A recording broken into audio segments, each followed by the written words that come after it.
I want to share with you even a deeper story, if I could say deeper. A few years ago, I gave a concert for the bus drivers in Israel, Egged. I mean, everybody knows they're the cutest, the finest, unbelievable people. And then when there was their families, they had a picnic. All the bus drivers were somewhere in Tivon, in a park. And at the concert I said, bus drivers, you're not simple bus drivers. When someone comes and asks you the way from Tel Aviv to Haifa, you think they only ask you the way from Tel Aviv to Haifa? They ask you, what should I do with my life? They don't know the way anymore. So I bless you. You should always know what to say. During the mission I walk around and I talk to the bus drivers. And a very simple bus driver comes to me and he says, I want you to know one thing.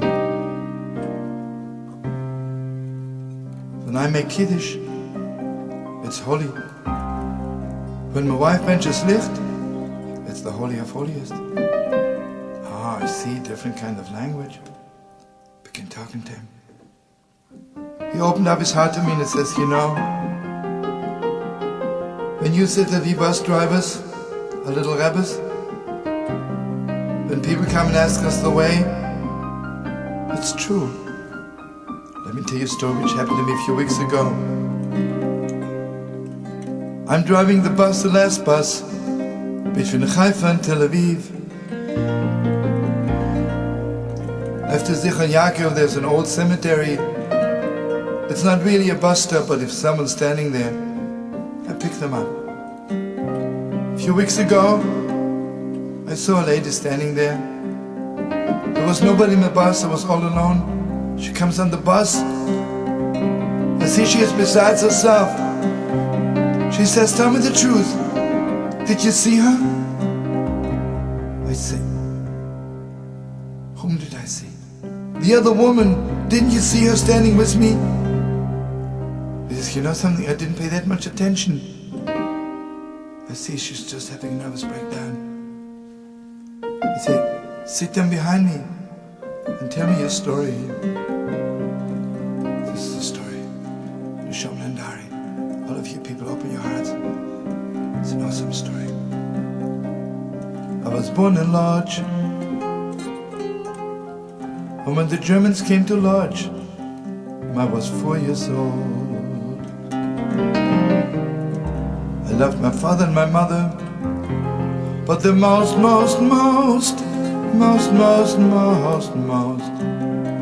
loved my Zayde.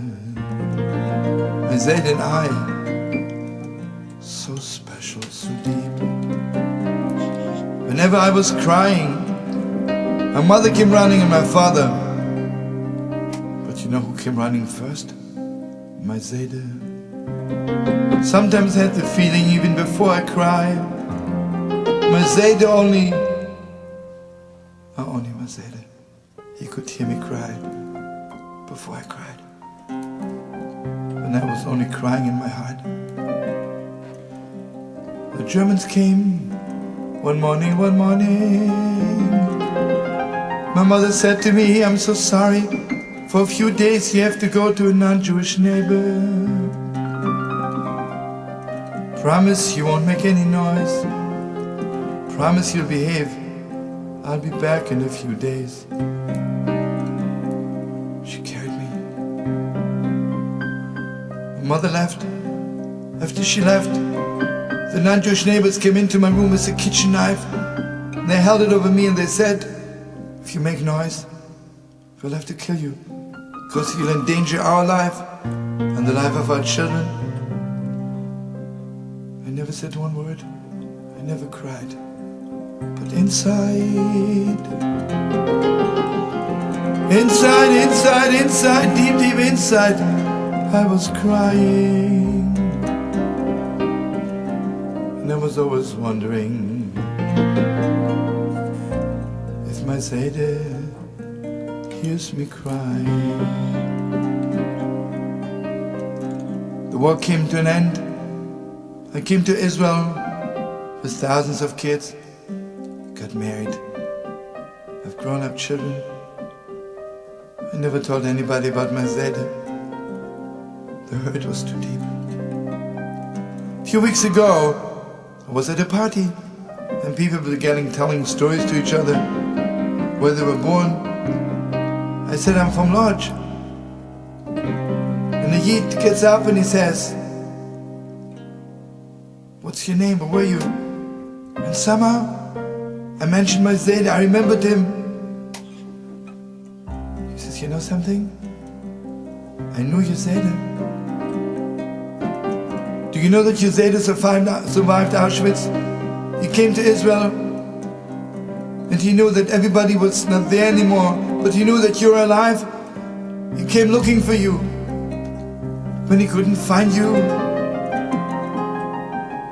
he died of heartache, and he is buried in the cemetery outside Zichron Yaakov.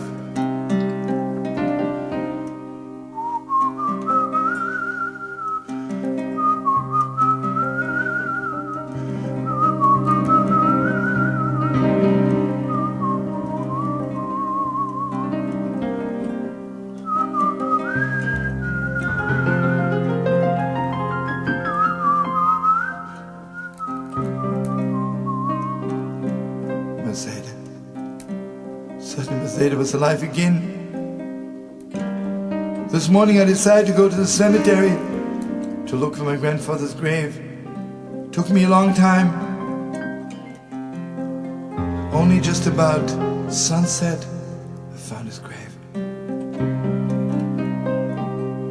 I haven't spoken to my Zeder so long. Suddenly I'm on his grave. I fell on the grave and I said, Zeder, my Zeder. Nobody ever took your place in my heart. Zeder, do you know how much I love you? Do you know how much I miss you?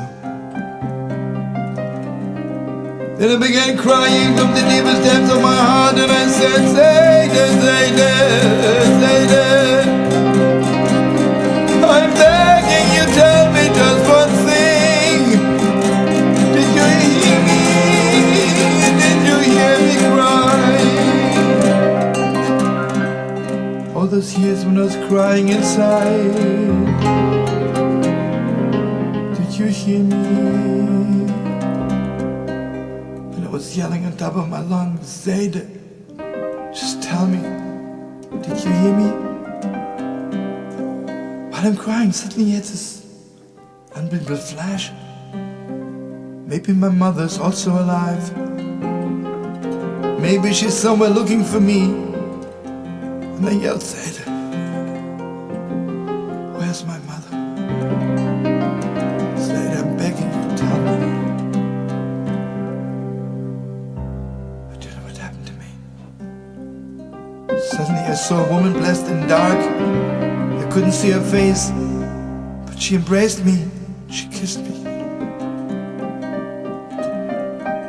The bus driver said, you know what she said to me? Everybody can embrace you, but the way your mother holds you, there's only one person in the world, your mother. I never forgot the way my mother kisses me. This woman was holding me, and she said to me in Yiddish, mein Kind, this Kind. I swear to you, your Zeder heard you all the time. I swear to you, your Zeder hears you today. And I was saying, where's my mother? Where's my mother? She kept on saying, your Zeder hears you all the time. I don't know how long this was going on. Then she says to me, mein Kind, mein Kind. It's schon spät. It's late. Come, I'll take you to the bus station.